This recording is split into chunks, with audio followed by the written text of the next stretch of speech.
안녕하세요. 하라라 성형외과 김호민 원장입니다.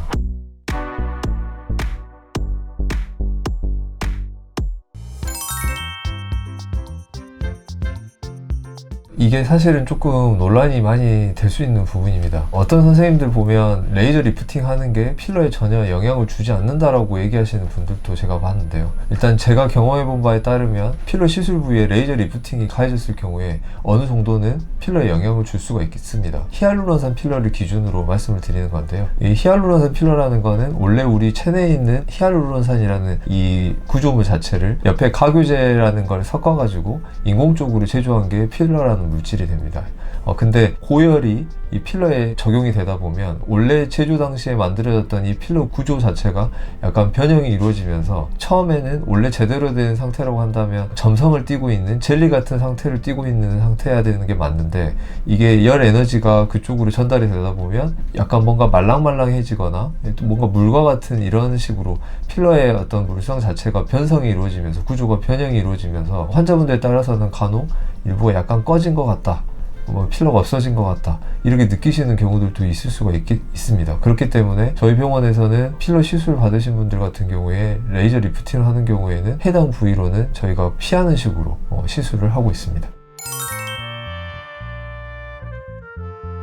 얼굴 이외에 필러를 주입하는 대표적인 부위는 가슴이라든지 엉덩이 쪽에 주로 필러 시술을 많이 하시는 경우가 많습니다. 하지만 이 들어가는 양 자체가 너무 많이 들어가게 되면 우리의 면역력이 떨어지거나 몸의 컨디션이 떨어졌을 때 해당 부위에서 지연성으로 뭔가 알러지라든지 면역 반응이 생길 가능성들이 확률적으로 좀 높아지는 거고, 그랬을 경우에는 결국에는 그 해당 부위에 들어가 있는 필러들을 녹여야 되는 상황이 생길 수 있기 때문에 저는 개인적으로 얼굴 이외의 필러 같은 경우에는 제한적으로 사용하시는 것을 추천드리고 싶습니다.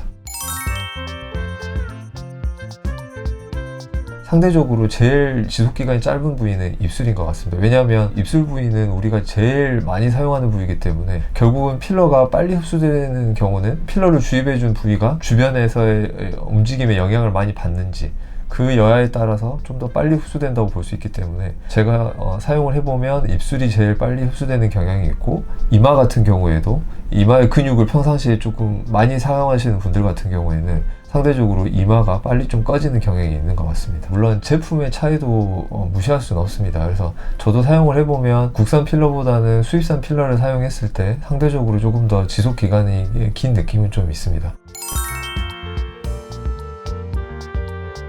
코에 필러를 시술하신 분들 같은 경우에 시간이 지나고 나면 퍼져 보인다, 콧대가 좀 낮아 보인다 라고 얘기하시는 경우들이 있습니다. 그래서 우리가 자주 해당 부위에 손이 가거나 하다 보면 자꾸 필러가 그 자리에 있지 못하고 주변으로 약간 퍼지게끔 하는데 영향을 줄 수도 있기 때문에 결국에는 해당 부위에 너무 과도한 자극이라든지 문지른다라든지 이런 것들이 결국 필러의 지속 기간에도 약간은 영향을 줄 수는 있겠다고 볼 수 있겠습니다. 멍이 얼마나 오랫동안 가는지를 보시는 게 제일 중요한데요. 멍이 되게 한 달 이내로 빠지거나 좋아진다라는 느낌을 받으시면 일단은 지켜보시면 멍은 결국에는 빠질 겁니다. 하지만 한 달 이상 되었음에도 불구하고 멍이 계속 남아있는 경우에는 시술 받으셨던 병원에 다시 재내원하시는 것을 추천드립니다. 왜냐하면 사실 입술이라는 부위 자체가 얼굴에서 제일 얇은 조직으로 구성되어 있는 부분이기 때문에 타 부위와 시술했을 때 비교해보면 훨씬 더 멍이 들기가 쉬운 부위입니다. 대부분은 멍이 들더라도 며칠 지나고 나면 멍이 빠지는 게 일반적이지만 이게 한 달 이상 지속되었음에도 불구하고 멍이 빠지지 않는 이유 중에 하나는 시술 도중에 생겼던 그 출혈이 이 필러에 의해서 이 출혈 부위가 믹스되었을 가능성이 높습니다. 그 부위들은 원래 정상적으로는 인체 내에서 흡수가 되고 분해되는 게 일반적이지만 그게 필러와 같이 믹스되어 있는 경우에는 좀 번거로운 과정이 될 수는 있지만 필러 해당 부위에, 그러니까 멍이 남아있는 부위에 필러를 녹이는 시술을 한번 하고 조금 기간을 두신 다음에 다시 해당 부위의 시술을 받는 걸 추천드립니다.